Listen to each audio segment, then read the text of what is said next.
Number 2. The story. The second biggest problem with The Phantom Menace is the whole story and the way it was told. It's almost mind-boggling how complex the awfulness is. From the very start of this movie, I could tell something was really wrong, just by the way it started. It opens with some boring pilot asking for permission to land on a ship that looks like a half-eaten donut with a donut hole in the middle. What the fuck is that? Then two cloaked figures walk into a room in a completely flat angle. They sit down in a conference room, drink tea, and wait to talk about a trade dispute with something that looks like my ex-wife. While they eventually do get to the ball-numbing, mindless action that the fanboys crave, I found myself utterly bored already. Compare this fecal matter to the opening of the original Star Wars.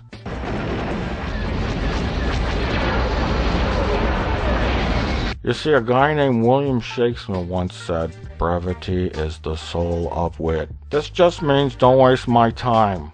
You keep it nice and simple. I said stop wasting my time. Stop it! Without saying one word of awkward, boring political dialogue that goes on for 10 minutes, we know everything we need to know just by the visuals. Rebels, Empire. We get a sense of how small and ill-equipped the rebels are and how large and powerful the Empire is. The low angle implies dominance, and the length of the Star Destroyer implies the long reach of the Empire. This shot says everything we need to know without saying one word. In fact, this is so genius, I have a feeling that George Lucas had nothing to do with it and probably fought against putting it in the movie.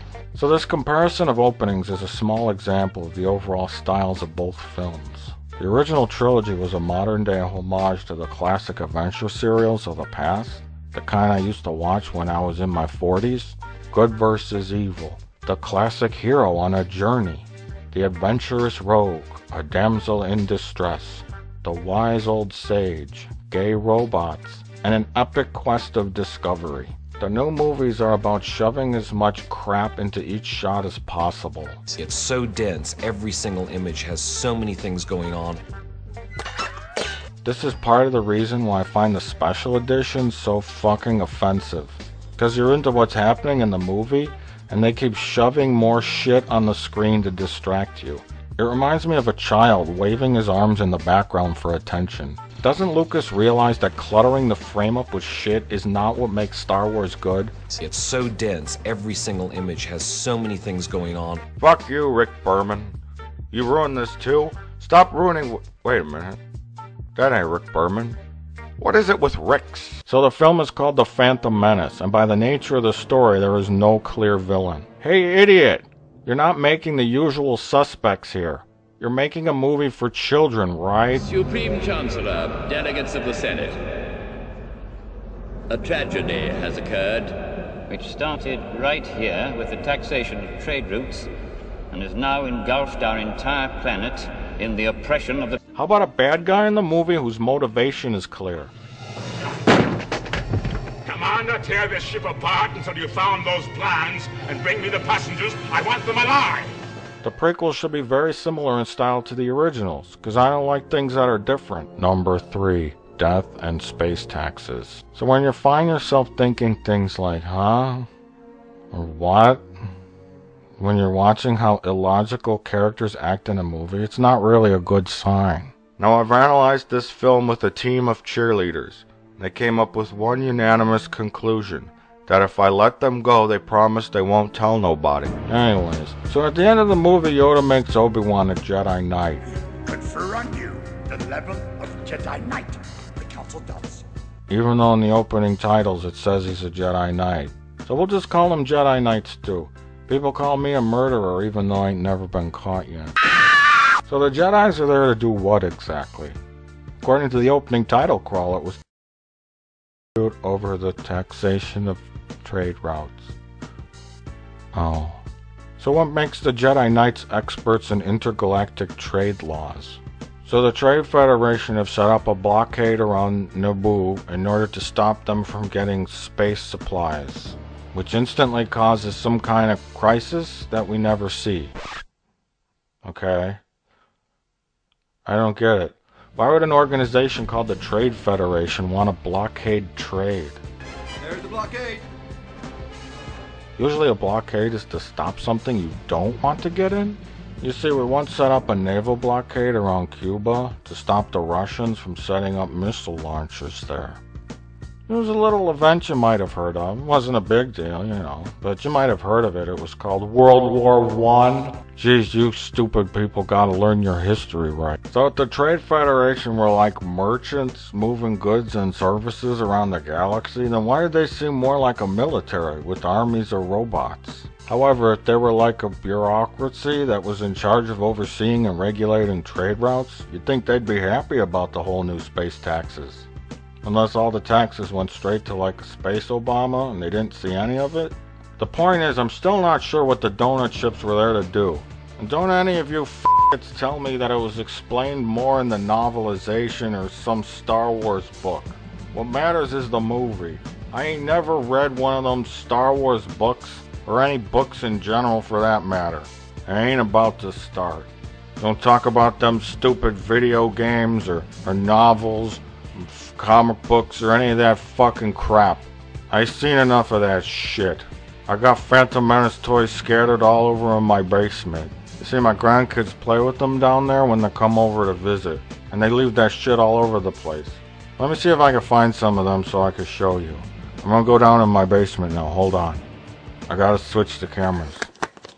Okay, here we are in my basement. See, my grandkids, they come over and they play and they leave their stupid Star Wars shit around. The qui-gon sucker. They didn't even eat the sucker. What's this shit? Anakin something? What else did they leave around my basement? What's this? What is this? Some kind of Darth Maul toy? These kids always leaving this crap around. There. What's this? They left shit in my bin? My plastic bin. What is this? Darth Maul? Stupid Darth Maul. Huh? What do we got here? They didn't even open this. Naboo accessory set. Mister. Why didn't they open it? Mister. Quiet. You just let me go. I promise I won't say anything. I'll do anything. Just let me go. Quiet. I'm making my YouTube Star Wars review. Star Wars? What is this? Don't hurt me. Nice window. Mister, please just let me go. I said quiet! I'm making my review! You such a fucking bull! Anyway, so I realized that Senator Palpatine was using the Trade Federation to create a crisis to advance himself politically. Like that was the plot, I think. But the conflict from the blockade and the subsequent invasion is the entire movie. Understanding what role the Trade Federation played in this is important. You know, what the blockade was about, who was getting taxed, what kind of supplies were so crucial to the Naboo. What was it, like medical supplies? Was there some kind of plague? Did they not have the capacity to survive on such a lush planet with a huge power reactor for 1 day without space trade? You see, I would have accepted the idea of some kind of mystery villain if the basics were at least clear. So when two guys wearing robes come on board their ship, Rosie the robot just assumes they are Jedi Knights and tells the Shatnerians. The ambassadors are Jedi Knights, I believe. Even though almost every single character wears robes in Star Wars. Then somehow this robot knows or thinks they're Jedi Knights. Hey idiots, so much for the disguise. Even a protocol droid could sniff you out.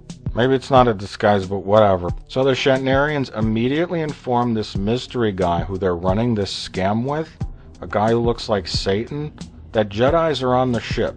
And of course, so we can have an action scene, he tells them to kill the Jedi. Kill them immediately. Never once went into the room to say hello to the Jedi, and that they'll be right with them. But they tell Palpatine that they are Jedis, and then they try to gas them to death based solely on the hunch of a droid. Who's fucking with my medicine? Who wants a pizza roll? Email me if you want a pizza roll. Post a comment on this web zone if you want a pizza roll.